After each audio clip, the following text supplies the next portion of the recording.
Miqueas capítulos 4 al 7. El amor vence siempre. Esta es una frase que me apasiona, que me encanta y sobre todo me gusta porque es totalmente cierta, está repleta de verdad.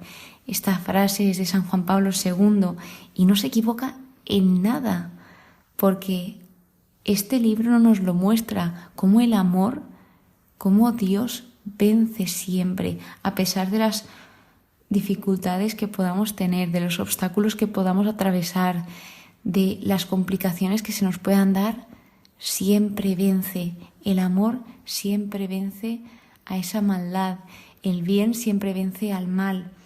Entonces empieza este capítulo 4 con unas promesas a Sión. Recordemos que en los capítulos anteriores hablaba de un juicio venidero, aunque en estos también habla de juicio venidero sobre todas estas personas que estaban siendo injustas y sobre todo tramando y planeando maldades, pero maldades no a un nivel básico, podamos decir, sino a un nivel extremo, perjudicando en todo momento a los demás. Y, por ejemplo, lo que más destaca el libro es que los que eran ricos no eran ricos por mérito propio, sino que eran ricos aprovechándose de los demás, robando, con la corrupción, con la avaricia, el egoísmo, etc.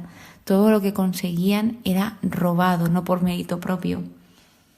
Este capítulo 4 nos habla de esa promesa que viene del reino futuro de Yahvé en Sión y empieza hablando de este monte del templo de Yahvé, donde se nos dicen una serie de cosas como que Él nos enseñará sus caminos y nosotros seguiremos sus senderos. Habla de 4 tipos de libertades porque si Dios nos va a enseñar todo esto, nos va a dar esa libertad de la ignorancia, de conocer la verdad. Luego, una libertad de la guerra porque dice, no levantará la espada nación contra nación, ni se adiestrarán más palabras de guerra. Entonces, estos son palabras de una paz venidera, una paz que va a venir, porque habrá un nuevo gobernante en un futuro muy futuro, que era Jesús, y que cada uno comerá bajo su parra, bajo su higuera, que esto es una libertad de necesidad. Más luego habla de una libertad del temor. Ya no tendrán ese miedo. Yahvé Sebaot ha hablado, concluye una parte de este capítulo. Y cada vez que dice esto es porque es palabra de Dios y que Dios lo ha dicho y así lo hará. Dios es fiel a su palabra. Luego dice qué cosas hará Dios, que viene la restauración para todos y que Dios dice, yo recogeré a las ovejas cojas, yo reuniré a las descarriadas, las alejadas. Aquí esta restauración no era solo para una serie específica de personas, sino para todos, para todo tipo de personas. Y con todas estas, Él dice que formaría un resto, una nación fuerte. El capítulo 5 es un capítulo crucial en este libro y en la Biblia, porque viene a decirnos el lugar de nacimiento que fue escogido por Dios para el Mesías.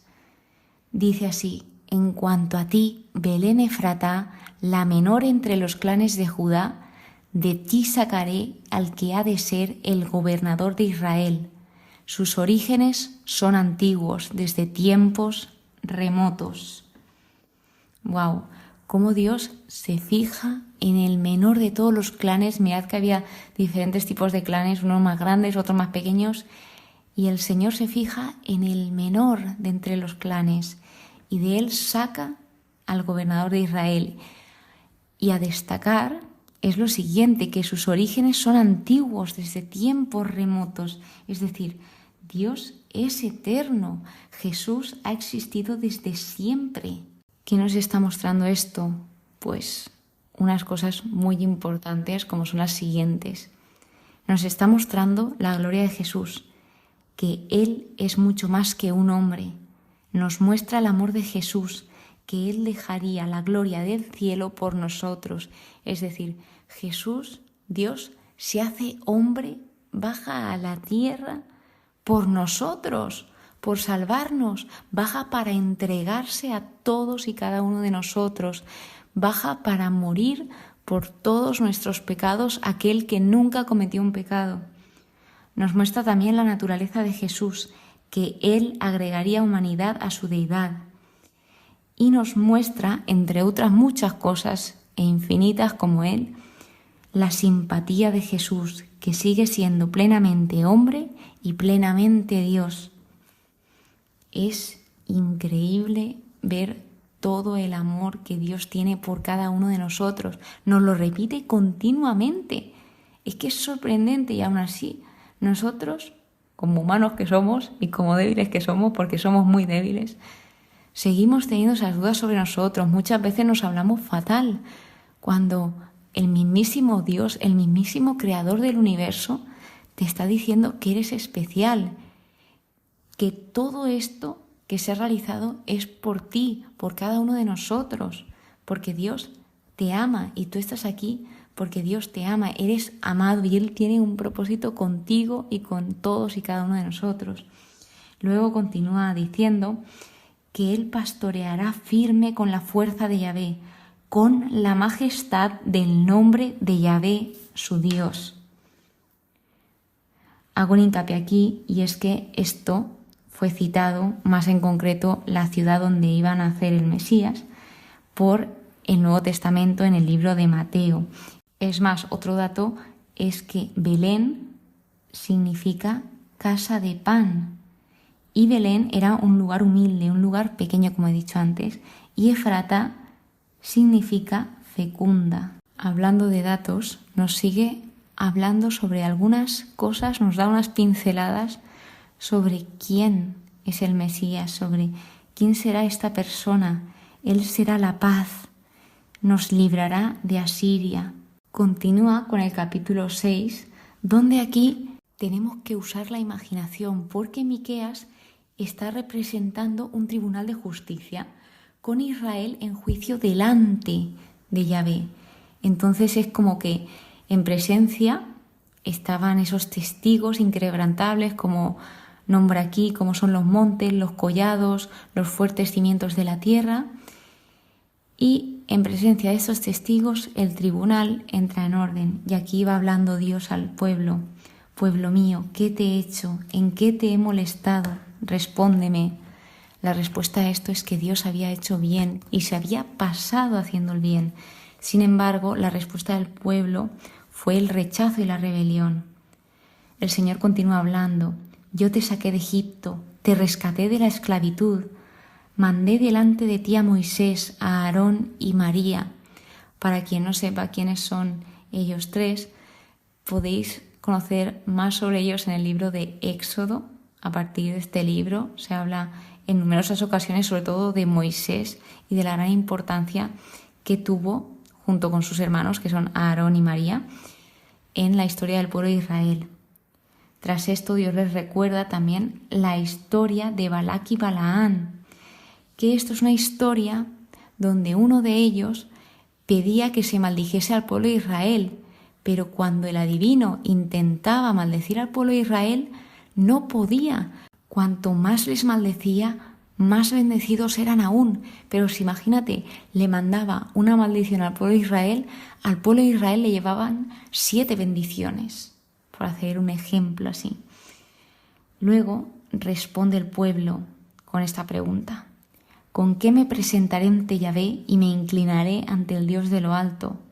Cuando lo leí lo entendí como que ¿con qué me iba a presentar delante de Dios si realmente qué le puedo ofrecer a Dios si Él es el creador de todo lo de aquí? Pero según el estudio he visto que esto se refiere a que el pueblo de Israel pensaba y decía que Dios quería tanto que entonces a ver qué más quería que ellos hiciesen por Dios. Como diciendo, bueno, va, ¿y qué más nos pides? Como que era imposible de hacer todo lo que Dios les pedía. A lo que el Señor les contesta: se te ha hecho saber, hombre, lo que es bueno, lo que Yahvé quiere de ti. Tan solo respetar el derecho, amar la lealtad y proceder humildemente con tu Dios. Estas 3 cosas que el Señor era lo que Yahvé quería de ellos. La primera, respetar el derecho, se vio y se abordó en el libro del profeta Amós. Luego, Amar la lealtad se vio en Oseas y por último, la humildad se vio en Isaías. Entonces no era un misterio lo que Dios quería de ellos. Ellos sí que sabían lo que Dios quería de ellos. La cosa difícil era ponerlo en práctica y querer hacerlo, porque sobre todo era algo con la libertad del ser humano, de yo sé esto, entonces sí, lo puedo hacer, pero también no lo puedo hacer. Así que elijo porque tengo libertad y cada uno eligió con total libertad. Así que bien, una de las cosas que puntualiza el estudio es que la verdadera humildad es pensar correctamente de ti mismo. Ser humilde te hará seguro y feliz. Esto es lo que decía. Y se refiere a que una vez te conoces a ti mismo, con tus virtudes y tus defectos, sabes cómo eres. Y a raíz de ahí eres más feliz porque te estás conociendo y a medida que te vas conociendo, vas viendo aquellas cosas de ti que puedes mejorar, aquellas cosas que tal vez no estás haciendo de la mejor manera y sobre todo ser sincero contigo mismo de soy así, me conozco y no puedo ir, por ejemplo, de superior a los demás sabiendo que yo tengo todo esto. Por último, el capítulo 7 es muy bonito, diría que de los más bonitos de este libro, y está el profeta confesando el pecado del pueblo y reconociendo ese pecado. Esto sin dejar de lado todas las consecuencias que trajo este pecado, porque una de ellas fue que las relaciones fueron desmoronadas, ya nadie se podía fiar de nadie, algo que, como todo, Dios usa todo para bien, aun incluso aquello que el hombre elige para el mal de los demás y toda esta desconfianza que se estaba generando, pues Dios usó esto como algo bueno para que también podamos aprender a confiar en Dios, de que tal vez todo el mundo nos pueda fallar, pero Dios es el único que nunca, nunca, nunca, nunca nos va a fallar. Os quiero compartir algo y es que la primera vez que fui a dar testimonio delante de gente joven y mi primera vez delante de tanta gente, sin tener que contarlo por aquí, por una red social o con una cámara delante, en el viaje de camino hacia el lugar entré en un servicio y en la puerta grandísimo ponía: cuando todos te fallen, confía en Dios, Él nunca te fallará. Tremendo, tremendo, tremendo. Bueno, pues cosas que estaban sucediendo es lo siguiente: porque el hijo deshonra al padre, la hija se alza contra su madre, la nuera contra la suegra, y los enemigos de cada cual son los de su casa. Esto también está relacionado con el Nuevo Testamento, con Mateo capítulo 10. Pero yo aguardo en Yahvé, espero en el Dios de mi salvación, mi Dios me escuchará. Sí que es verdad que el pueblo de Dios conocía su estado pecaminoso, pero también conocía la grandeza de la redención de Dios. Si Dios proclamaba esta serie de juicios sin dejarse de lado que después de estos juicios vendría la restauración y que Él cumpliría su promesa. No te alegres por mí, enemiga mía, pues aunque caí me levantaré, y aunque estoy postrada en tinieblas, Yahvé es mi luz. Me sacará a la luz y yo contemplaré su salvación. Esto también lo podemos tomar para cualquier situación de la vida diaria, de no alegrarnos por las desgracias de nadie, por mucho daño que nos haya hecho ese alguien. Tenemos que ser respetuosos e incluso cuando nos cueste intentar nunca alegrarnos por algo, porque luego podemos vernos en la misma situación o peor, que en la Biblia hemos visto algunos ejemplos y en la vida real también de personas que se alegraban del mal de otras y luego a ellos les llegaba multiplicado. Entonces, en lugar de pensar mal o alegrarnos, dejarlo en manos de Dios, decirle: Señor, a mí me está costando mucho no quejarme de esto o actuar de forma diferente, entonces te entrego esta situación en tus manos porque tú mejor que nadie sabes cómo gestionarla. Otra de las cosas que habla aquí es de un oráculo de restauración y de una oración contra las naciones, en la que se muestra el cuidado de Dios, la relación restaurada del pueblo de Dios con Dios. Y también están diciendo que las naciones verán el poder y el amor de Dios en acción, no solo de palabra, no solo transmitido por la boca de los profetas, sino que también verán cómo esa palabra se pone en práctica. Por último, el final de este libro es que es precioso, es una llamada al perdón de Dios, donde Miqueas aquí glorifica a Dios de tan gran perdón. ¿Qué Dios hay como tú, que perdone el pecado y absuelva al resto de su heredad? No mantendrá para siempre su cólera, pues ama la misericordia. Volverá a compadecerse de nosotros, destruirá nuestras culpas y arrojará al fondo del mar todos nuestros pecados. Y mantendrás tu fidelidad a Jacob y tu amor a Abraham, como juraste a nuestros antepasados, desde los días de antaño. Aquí empieza con un juego de palabras, con ¿qué Dios hay como tú? Un juego con el nombre de Miqueas, que el nombre de Miqueas significa ¿quién como Yahvé?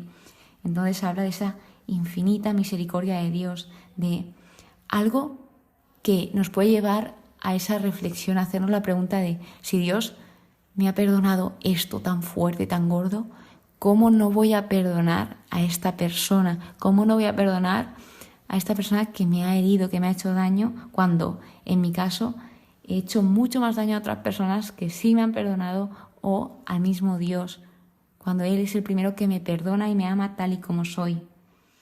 Él ama la misericordia, lo está diciendo aquí, y Él también se compadece de nosotros, diciendo que arrojará al fondo del mar todos nuestros pecados. El amor siempre vence, nunca lo olvidemos, y el amor es fiel.